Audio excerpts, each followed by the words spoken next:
എനിക്കറിയാം, അങ്ങനെ കൃത്യമായ ഒരു തീയതിയും സമയമൊന്നും അമ്മയ്ക്ക് ഇതിൽ അഷ്വർ ചെയ്യാൻ പറ്റില്ല എന്ന്. ഏറിയാൽ 1 മാസം. അതിനുള്ളിൽ അച്ഛനെ പറഞ്ഞ് സമ്മതിപ്പിക്കണം അമ്മ. അതുവരെ ഈ വേഷം കെട്ടൽ ഇഷ്ടമല്ലെങ്കിലും ഞാൻ തുടർന്നോളാം. പക്ഷെ അതിലപ്പുറം വെയിറ്റ് ചെയ്യാൻ എനിക്ക് പറ്റില്ല. അത് ഓർമ്മ വേണം. മതി. പക്ഷെ അതുവരെ VPക്ക് നീയായിട്ടൊരു സംശയത്തിന് ഇട കൊടുക്കരുത്. അങ്ങനെ എന്തെങ്കിലും ഒരു സംശയം തോന്നിയാൽ അച്ഛൻ വീണ്ടും പാനിക്കാവും. അതുകൊണ്ടാ. ഞാൻ കഴിയുന്നതും ശ്രമിക്കാമേ. ആ ഉറപ്പേ എനിക്കിപ്പോൾ തരാൻ പറ്റൂ. ശരി, നീ വാ.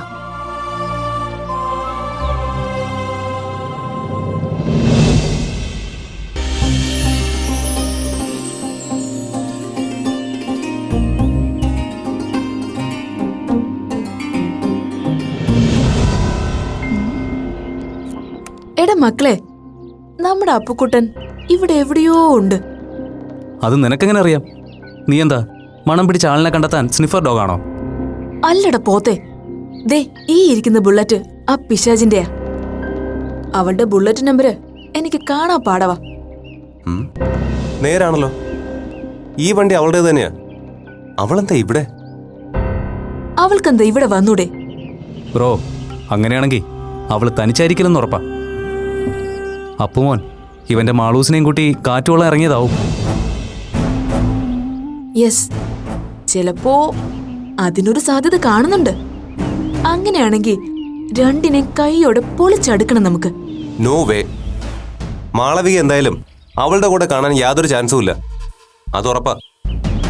അങ്ങനെ ഉറപ്പിക്കാൻ വരട്ടെ മോനെ, നമുക്ക് കാത്തിരുന്ന് കാണാലോ. എന്റെ ബലമായ സംശയം രണ്ടുപേരും കൂടി വീട്ടുകാരുടെ കണ്ണും വെട്ടിച്ച് ചാടി പോകുന്നതാവുന്ന. വാ, നമുക്കിവിടേക്ക് നോക്കാം.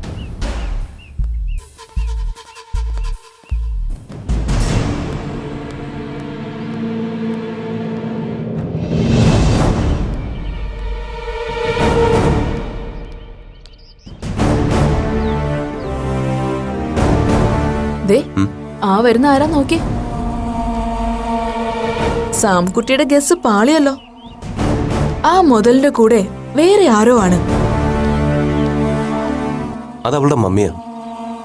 അത് നിനക്കെങ്ങനെ അറിയാം? ഞാൻ അവരെ ഹോസ്പിറ്റലിൽ വെച്ച് ഇതിനു മുമ്പ് കണ്ടിട്ടുണ്ട്. ഇവരെന്താ ഇവിടെ? ഞാനിപ്പോ വരാവേ. മച്ചു, നീ ഇവിടെ പോ. ഞാനിപ്പോ വരാടാ.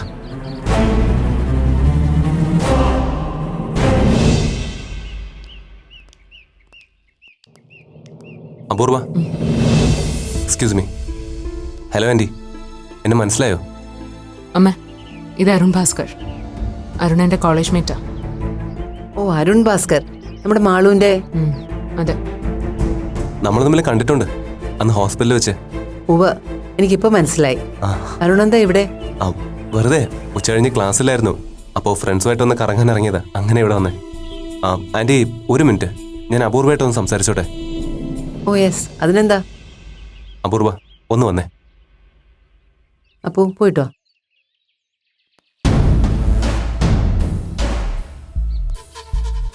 എന്താ അരുൺ, എന്തിനാ വിളിച്ച? എന്താ താനിവിടെ? ചുമ്മാ കാറ്റ് കൊള്ളാൻ ഇറങ്ങിയതാണോ, അതോ അമ്മയെ കൂട്ടുപിടിച്ച് പുതിയ ഗൂഢാലോചനയ്ക്ക് ഇറങ്ങിയതാണോ? രണ്ടിലിപ്പോ ഏതായാലും തനിക്ക് നഷ്ടമൊന്നും ഇല്ലല്ലോ. ആര് പറഞ്ഞു നഷ്ടമില്ലെന്ന്? തന്റെ ലീലാവിലാസങ്ങൾ കാരണം എനിക്കുണ്ടായ നഷ്ടം എന്താണെന്ന് ഞാൻ എന്നെ പ്രത്യേകിച്ച് പറഞ്ഞു തരണമായിരിക്കും. എനിക്ക് നഷ്ടമില്ല പോലും. ഹലോ അപ്പുക്കിളി, നീ എന്താ ഇവിടെ? ചുമ്മാ വീട്ടിലിരുന്ന് ബോറടിച്ചപ്പോ ഇവിടെ വന്ന് കുറച്ച് തിരമാലകൾ എണ്ണി തീർക്കാന്ന് കരുതി. ഓഹോ, കമ്പനിക്കായിരിക്കും അമ്മച്ചിയും കൂടെ കൂട്ടിയത് അല്ലയോ? താനെന്താ നോക്കി പഠിപ്പിക്കുന്നത്? അന്നത്തെ പോലെ ഇവിടെ വെച്ച് മമ്മിയുടെ മുന്നിലൊന്ന് ഷൈൻ ചെയ്താൽ കൊള്ളാമെന്നുണ്ടോ തനിക്ക്? ഉണ്ടെങ്കിൽ പറഞ്ഞോ മോളെ. അന്ന് ഓങ്ങി വെച്ച കടം കൂടി ഞാൻ ഇന്നങ്ങ് തീർത്തേക്കാം. അരുൺ, എന്തിനാ താൻ എന്നെ വിളിച്ചേ? എന്നോട് സീരിയസ് ആയിട്ട് എന്തെങ്കിലും ചോദിക്കാനോ പറയാനുണ്ടോ? അതോ തനിക്ക് ഇവരുടെ മുമ്പിൽ വെറും ഷോ ഓഫ് നടത്താനോ? എന്താ അപ്പുക്കുട്ടാ, ഷോ ഓഫ് നിനക്ക് മാത്രമേ പറഞ്ഞിട്ടുള്ളോ? അല്ല മോനെ, നീ എന്താ ഇപ്പൊ കോളേജിൽ വരാത്തത്? നിനക്ക് വേണ്ടി നമ്മുടെ പ്രിൻസി ഉഗ്രൻ ഒരു വാഷ്റൂം ഏരിയൊക്കെ സെറ്റാക്കി ഇട്ടിരിക്കുക. നീ വന്ന് അതൊന്ന് ഉൾക്കാടിച്ചിട്ടെങ്കിലും പോ മോനെ അപ്പുക്കുട്ടാ. അരുണേ, ഇപ്പൊ തന്റെ ഉദ്ദേശം എന്താന്ന് എനിക്ക് മനസ്സിലായി. സോറി, ഞാൻ പോവാ. മക്കളൊന്നും നിന്നേ. കൂട്ടുകാരുടെ കാര്യമൊക്കെ അറിഞ്ഞില്ലേ? താൻ കാരണം ആ കുട്ടിയുടെ ഭാവിയും കൂടി നശിച്ചു. സമാധാനം ആയല്ലോ തനിക്ക്? സോറി, മനസ്സിലായില്ല. തന്റെ മാളുവിന്റെ കാര്യം തന്നെ ഉദ്ദേശിച്ചത്. ആ കുട്ടിയെ മാനസികമായിട്ട് തകർത്ത് തരിപ്പണമാക്കി വീട്ടിൽ കയറ്റിയപ്പോ സന്തോഷമായല്ലോ തനിക്ക്? താനോ നശിച്ചു. എങ്കിൽ പിന്നെ അതിനെങ്കിലും അവളുടെ പാട് നോക്കി ജീവിക്കാൻ വിട്ടൂടാ തനിക്ക്? മോനെ അരുൺ പാക്കര, നിന്റെ ലോ ക്ലാസ് കോമഡിക്ക് കൈയടിക്കാൻ ഒരു ടീം കൂടെ ഉണ്ടെന്ന് വെച്ച് മോൻ ഒരുപാടങ്ങ് ഓവർ ആവല്ലേ. മാളുവിന്റെ ലൈഫിനെ പറ്റി ഇത്രയ്ക്കങ്ങ് ഉത്കണ്ഠപ്പെടാൻ. Who the hell are you? അവളുടെ കാര്യം നോക്കാൻ അവളുടെ വീട്ടുകാർക്ക് അറിയാം. അവരെ നോയിക്കോളും.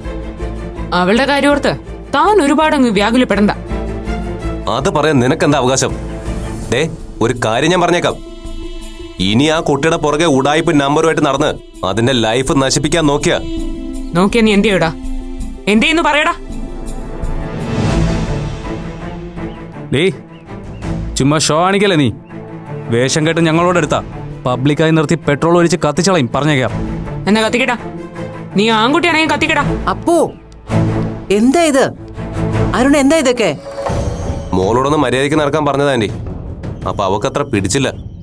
ദേ, ഇനി കോളേജിൽ വന്ന് വേഷം കെട്ട് കാണിച്ചാ ഞങ്ങൾ വെറുതെ ഇരിക്കില്ല. പറഞ്ഞേക്കാം. നീ പോടാ. നീ എന്നെ എന്ത് ചെയ്യുന്നാ? അപ്പോ മതിയാക്ക്. ഡേ ആന്റി, നിങ്ങളോടുള്ള സ്നേഹം കൊണ്ട് പറയാ, മാളവികയുടെ ഒരു കാര്യത്തിലും ഇനി ഇവൾ ഇടപെട്ട് പോരുത്. കോളേജിൽ ആ കാര്യം ഉറപ്പ് വരുത്താനുള്ള ഉത്തരവാദിത്വം മുരളി അങ്കിൾ എന്നെ ഏൽപ്പിച്ചിരിക്കുന്നത്. ഓക്കെ അരുൺ, ഇനി അപ്പുവിന്റെ ഭാഗത്തുനിന്ന് മാളവികയ്ക്ക് ഒരു ശല്യം ഉണ്ടാവില്ലെന്ന് ഞാൻ ഉറപ്പു തരുന്നു. പോരെ? വാപ്പു. മച്ചു, നിന്റെ ആ നമ്പർ പൊളിച്ചു കേട്ടോ. ഇനി ഇവളുടെ മമ്മി ഇതിന്റെ പേരും പറഞ്ഞ് നിന്റെ ഭാവി അമ്മയച്ചനോട് വഴക്കിന് ചെല്ലോ. ചെല്ലട്ടെ. അപ്പൊ അങ്ങേർക്ക് എന്നോടുള്ള മതിപ്പ് കൂടുകയുള്ളൂ. എന്റെ പൊന്നടാവേ, താനെ ബുദ്ധി തന്നെയാ നിനക്ക്. എന്റെ സുധാകര, നിങ്ങൾക്കൊരു നല്ല കാര്യം വരുന്നതിന് ഞങ്ങൾക്ക് സന്തോഷമല്ലേ ഉള്ളൂ. നമ്മുടെ കുടുംബത്തിലുള്ള ഒരു ചെറുക്കൻ കണ്ണ് തെളിഞ്ഞ് നടന്ന അതിന്റെ അന്തസ്സ് നമുക്കൂടല്ലേ. ആ പിന്നെ മനു വെളിനാട്ടിലേക്ക് പോകുന്നതിന് മുമ്പ് അവന്റെ കല്യാണക്കാര്യത്തിലൊരു തീരുമാനം എടുക്കാൻ നോക്കൂ സുധാകര. പിള്ളേരങ്ങനൊക്കെ പറയും, പ്രത്യേകിച്ച് ആൺകൊച്ചുങ്ങൾ. എന്ന് വെച്ച് നമ്മുടെ ഭാഗത്തുനിന്നൊരു മുൻകരുതലുള്ളത് നല്ലതാണെന്നേ. അന്യനാട്ടിലുള്ള ഉദ്യോഗവും ജീവിതവും ഒക്കെ ആവുമ്പോൾ അവരുടെ മനസ്സിൽ എപ്പോഴാ ഒരു ചാഞ്ചാട്ടം ഉണ്ടാകുന്നതെന്ന് പറയാൻ പറ്റില്ലല്ലോ. അതുകൊണ്ടാ എവിടെയെങ്കിലും ഒരു കുരുക്ക് നമ്മുടെ കയ്യിൽ ഉണ്ടാകണമെന്ന് പറയുന്നത്. ഇവിടുത്തെ കൊച്ചിന്റെ കാര്യത്തിൽ ആലോചനകളൊക്കെ വരുന്നുണ്ട്. നമുക്കിണങ്ങുന്ന എന്തെങ്കിലും ഒത്തു വന്നാൽ നോക്കാന്നാ മുരളി അശ്വതിയും പറയുന്നത്. നീ എന്തായാലും ഞാൻ പറഞ്ഞ കാര്യം സുശീലയായിട്ടൊന്ന് ആലോചിക്ക്. എന്നിട്ടൊരു മറുപടി പറഞ്ഞാൽ മതി. പാട്ടമ്പലത്തിലെ സപ്താഹത്തിന് ഞാൻ അങ്ങോട്ട് വരുന്നുണ്ട്. അന്ന് വീട്ടിലോട്ട് വരുന്നുണ്ടെന്ന് സുശീലയോട് പറഞ്ഞേക്ക്. ആ ശരി, എന്നാ പിന്നെ വിളിക്കാം. ആരായിരുന്നു അമ്മേ ഫോണില്? കുറെ നേരം ആയാലോ സംസാരിക്കാൻ തുടങ്ങിയിട്ട്. നിനക്കറിയാവുന്ന ആള് തന്നെ, നമ്മുടെ കൈപ്പള്ളിപ്പുറത്തെ സുധാകരൻ. ഏത്? നമ്മുടെ സുശീലയുടെ ഹസ്ബൻഡോ? അതെ. എന്തിനാ ഇപ്പൊ അയാള് വിളിച്ചത്? അവനൊരു നല്ല കാര്യം പറയാൻ വേണ്ടി വിളിച്ചതാ. മൂത്ത ചെറുക്കൻ മനുവിന് അമേരിക്കയിൽ ഒരു വലിയ കമ്പനിയിൽ ജോലിയായി.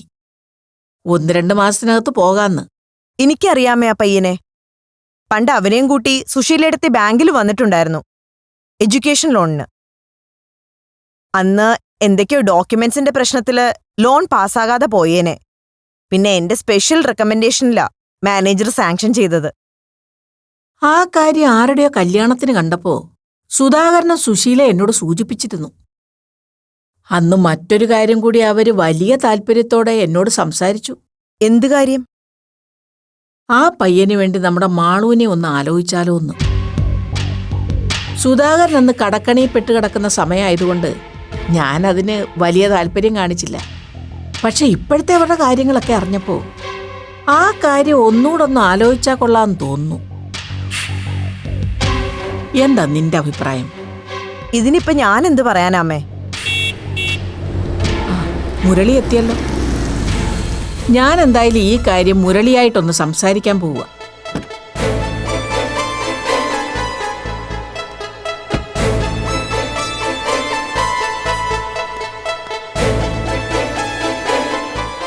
ആ മുരളി, കയ്യോടൊരു വിവരം പറയാനുണ്ട്. നീ ഇങ്ങോട്ടിരിക്കെ. അശ്വതി ചായ എടുക്ക. അതെ, അശ്വതിയുടെ അച്ഛന്റെ കുടുംബ വഴിയുള്ള ഒരു ബന്ധുവിന്റെ കാര്യ. അശ്വതിക്ക് പയ്യനെയും പയ്യന്റെ വീട്ടുകാരെയൊക്കെ അറിയാം. സുധാകരൻ. പയ്യന്റെ അച്ഛന് സ്വന്തമായിട്ടൊരു ചിട്ടിക്കമ്പനിയൊക്കെ ഉണ്ടായിരുന്നു. സമയദോഷം കൊണ്ടാവും അത് പൊളിഞ്ഞ് ചില്ലറ കടബാധ്യതകളൊക്കെ ഉണ്ടായി. എന്നാലും ഈ പയ്യൻ മിടുക്കനാ. ഇപ്പൊ പഠിത്തമൊക്കെ കഴിഞ്ഞ് അമേരിക്കയിൽ വലിയ ഉദ്യോഗമൊക്കെ കിട്ടിയിരിക്കുക. അമ്മ എന്താ ഉദ്ദേശിക്കുന്നത്? മാളുവിന്റെ കല്യാണക്കാരിയാണോ? അതെ, അത് തന്നെയാ. നല്ല ആൾക്കാരാ മുരളി. തന്നെയല്ല, അവരീ കല്യാണത്തിന് സമ്മതിച്ച കെട്ടുകഴിഞ്ഞ് ചെക്കൻ മാളൂനെയും കൊണ്ട് അമേരിക്കയിലേക്ക് അങ്ങ് പോവില്ലേ?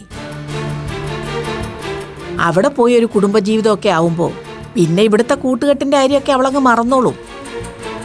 അങ്ങനെ എല്ലാം കൊണ്ടും ഇതൊരു നല്ല കാര്യമാണെന്നാണ് എനിക്ക് തോന്നുന്നത്. നിങ്ങളുടെ രണ്ടുപേരുടെ അഭിപ്രായം അറിഞ്ഞിട്ട് വേണം എനിക്ക് ഈ കാര്യം സുധാകരനോട് സംസാരിക്കാൻ. അത് ശരിയാവില്ലമ്മേ. ഉടനെ ഒരു കല്യാണത്തിന് മാളു തയ്യാറാവുമെന്ന് എനിക്ക് തോന്നുന്നില്ല. എനിക്കും അങ്ങനെ തന്നെ അമ്മേ തോന്നുന്നത്. ഉടനെ വേണോന്നല്ല ഞാൻ ഈ പറയുന്നത്.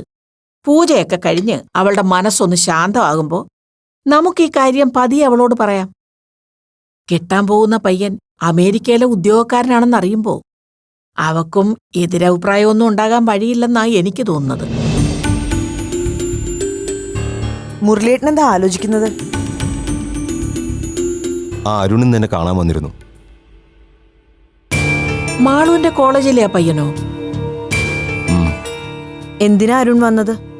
മാളുവിനെ കോളേജിൽ കാണാത്തോണ്ട് അന്വേഷിച്ചു വന്നു ആദ്യം പറഞ്ഞത്. പക്ഷെ വന്നത് ആ പ്രപ്പോസല് അരുണിന് ഇപ്പോഴും താല്പര്യമുണ്ടെന്ന് പറയാനാ. എന്നിട്ട് മുരളിയേട്ടൻ എന്താ പറഞ്ഞത്? ഞാനെന്ത് പറയാനാ? ഇപ്പോഴത്തെ മാളുവിന്റെ അവസ്ഥയെക്കുറിച്ച് ചെറുതായിട്ട് ഞാനൊന്ന് സൂചിപ്പിച്ചു. ശേ, ആ കാര്യമൊന്നും നീ അവനോട് തുറന്നു പറയണ്ടായിരുന്നു മുരളി. ഒന്നാമതേ ആ പണിക്കാരുടെ മോളുമായിട്ടുള്ള കൂട്ടുകെട്ട് ആ പയ്യനും അവന്റെ വീട്ടുകാർക്കും ഒക്കെ കല്ലുകടിയായതാ. ഇനിയിപ്പൊ അതിന്റെ കൂടെ ഈ കാര്യം കൂടി അറിഞ്ഞാലോ? എന്നുവെച്ച് നമ്മൾ ആ ചെറുപ്പക്കാരനോട് ഇതൊക്കെ മറച്ചു വെക്കുന്നത് മോശമല്ലേ അമ്മേ? അതും അരുൺ ഇത്ര സിൻസിയറായിട്ട് നമ്മളെ തേടി വീണ്ടും വരുമ്പോ. ആ, അതും നേരെ. ഒരു കണക്കിന് എല്ലാം ആ കൊച്ചിനോട് തുറന്നു പറഞ്ഞത് നന്നായി. അല്ല, അയാൾക്ക് സമ്മതമാണെങ്കിലും അയാളുടെ പെങ്ങളും അളിയനും ഇനി വീണ്ടും ഇങ്ങനൊരു ബന്ധത്തിന് തയ്യാറാവൂ? മാളൂനും നമുക്കും സമ്മതമാണെങ്കിൽ അപർണയും കിഷോറിനെയും കൊണ്ട് സമ്മതിപ്പിച്ചോളാമെന്ന് അരുൺ ഏറ്റിട്ടാ പോയത്. എന്നാ പിന്നെ ഒന്നും നോക്കണ്ട മുരളി. നമുക്ക് ആ ആലോചനയായിട്ട് അങ്ങ് മുന്നോട്ട് പോകാം. അതാവുമ്പോ വീണ്ടും ഇനി ഒന്നേന്നും തുടങ്ങണ്ടല്ലോ. പരസ്പരം രണ്ടു കൂട്ടർക്കും എല്ലാം അറിയാവുന്ന സ്ഥിതിക്ക് എത്രയും പെട്ടെന്ന് ഒരു തീരുമാനത്തിലെത്തുകയും ചെയ്യാം. തൽക്കാലം സുധാകരന്റെ മോന്റെ കാര്യം നമുക്ക് പെൻഡിങ്ങി വെക്കാം. എന്താ മുരളി? വരട്ടെ, ധൃതി വെക്കണ്ട. ആദ്യം ആളും ഒന്ന് നോർമൽ ആവട്ടെ. എന്നിട്ട് സാവധാനം അവളോട് ഈ കാര്യം പ്രസന്റ് ചെയ്യാം. അരുണും അങ്ങനെ തന്നെയാ പറഞ്ഞത്. ദാ.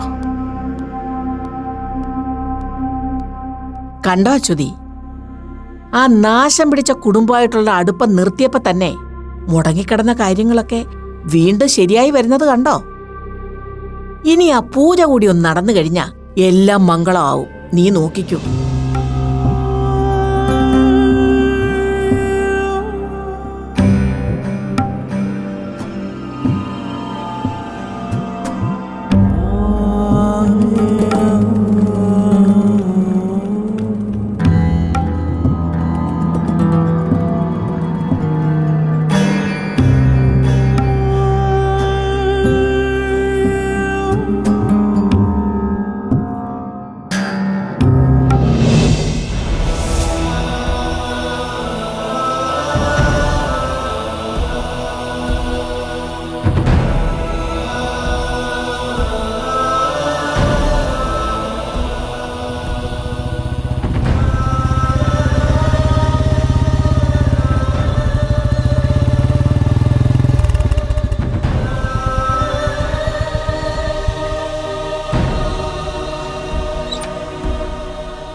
ഗീത,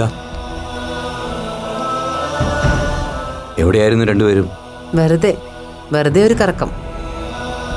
അപ്പുവിൻ്റെ പിന്നിലിരുന്ന് കുറേ ദൂരം പോയി. ഇടയ്ക്ക് എവിടേക്കോ നിർത്തി. വെറുതെ പലതും സംസാരിച്ചു. കുറച്ച് ദിവസങ്ങൾക്ക് ശേഷം നമ്മൾ 3 പേരും അല്ലാതെ ലോകത്ത് വേറെയും മനുഷ്യരുണ്ടെന്ന് മനസ്സിലാക്കിയ ദിവസം. ഓവറോൾ ഒരുവിധം മനസ്സമാധാനവും സന്തോഷവും കിട്ടിയൊരു ദിവസം. തിരിച്ചു വരുമ്പോൾ അപ്പു പറയുന്നുണ്ടായിരുന്നു, ഈ യാത്രയിൽ VPയെ വല്ലാണ്ട് മിസ് ചെയ്യുന്നുണ്ടായിരുന്നു എന്ന്.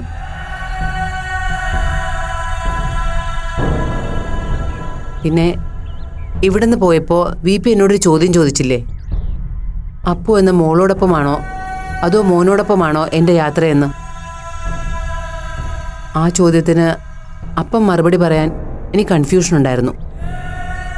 പക്ഷേ ഇപ്പം എനിക്ക് ഉറപ്പിച്ച് പറയാൻ കഴിയും, ഞാൻ തിരിച്ചു വന്നത് എൻ്റെ അല്ല നമ്മുടെ മോളോടൊപ്പമാണെന്ന്. Are you sure? യെസ്, ഉറപ്പായിട്ട് ഞാൻ പറയുന്നു. എന്താ അപ്പുവിൻ്റെ റിയാക്ഷൻ കണ്ടിട്ട് VPക്ക് അത് മനസ്സിലായില്ലേ? അവള് തന്നോട് അങ്ങനെ സമ്മതിച്ചോ? ഇല്ലെങ്കിൽ VPയോട് ഞാൻ ഇത്ര ആത്മവിശ്വാസത്തോടെ പറയില്ലല്ലോ. ഞാൻ പറഞ്ഞില്ലേ VP, തല്ലിയും ശാസിച്ചും കൂട്ടിയിട്ട് മാറ്റിയെടുക്കേണ്ട ഒന്നല്ല അപ്പുവിൻ്റെ മനസ്സ്. ഇക്കാര്യത്തിൽ അവൾ നമ്മളെക്കാളും വേദനിക്കുന്നുണ്ട്, വിഷമിക്കുന്നുണ്ട്. അവളോടൊപ്പം ചേർന്ന് നിന്ന് മാത്രമേ അവളെ പ്രതിസന്ധിയിൽ നിന്ന് കരകയറ്റാൻ നമുക്ക് സാധിക്കുകയുള്ളൂ. അവിടെയാണ് VPക്കും പാളിപ്പോയത്. സൈക്കാട്രിസ്റ്റ് ഡോക്ടർ സൈമണുമായിട്ട് ഞാനൊരു അപ്പോയിൻമെൻറ്റ് ഫിക്സ് ചെയ്തിട്ടുണ്ട്. അപ്പൂനെയും കൂട്ടി എനിക്ക് ഡോക്ടറെ ഒന്ന് കാണണം. അങ്ങനെ ഒരാളുടെ ഗൈഡൻസ് കൂടെ ഉണ്ടെങ്കിൽ അപ്പൂനൊരു തിരിച്ചുവരവിന് വേഗം സാധിച്ചേക്കും. അപ്പൊ ഇനി അവള് പൂർണ്ണമായി സമ്മതിച്ചിട്ടില്ല അല്ലേ? ഇങ്ങനെ ധൃതി പിടിക്കല്ലേ VP. അപ്പോൾ പൂർണ്ണമായിട്ടും പഴയ അവസ്ഥയിലേക്ക് മടങ്ങി വരാൻ കുറച്ച് സമയമെടുക്കും. അതിന് തയ്യാറാകാനുള്ള ശ്രമം പോലും അവളുടെ ഭാഗത്തുനിന്നുണ്ടാകാന്നുള്ളത് ഒരു വലിയ കാര്യമല്ലേ? ഞാൻ പറഞ്ഞല്ലോ, അവളെ പഴയ അപ്പുവാക്കി എടുക്കാൻ പറ്റുന്ന എനിക്ക് നല്ല കോൺഫിഡൻസ് ഉണ്ട്.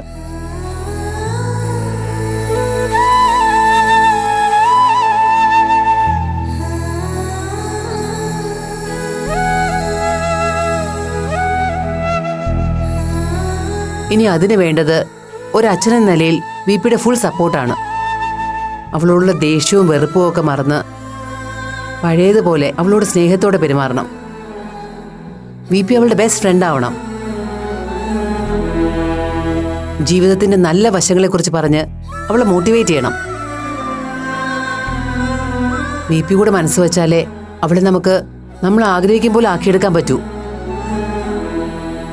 ഞാനതിന് ശ്രമിക്കാനിട്ടാണോ ഗീത? അവളുടെ ആറ്റിറ്റ്യൂഡല്ലേ എന്നെ ഇത്രയും കൺഫ്യൂസ്ഡ് ആക്കിയത്. അതൊക്കെ മറന്നേക്ക് VP. അപ്പൂനിപ്പോൾ ആവശ്യം നമ്മുടെ സ്നേഹവും സപ്പോർട്ടുമാണ്. VP അവളോട് സംസാരിക്കണം. ഒരുമിച്ചിരുന്ന് ഭക്ഷണം കഴിക്കാൻ VP തന്നെ അവളെ പോയി വിളിക്കണം. എന്താ, സമ്മതമല്ലേ?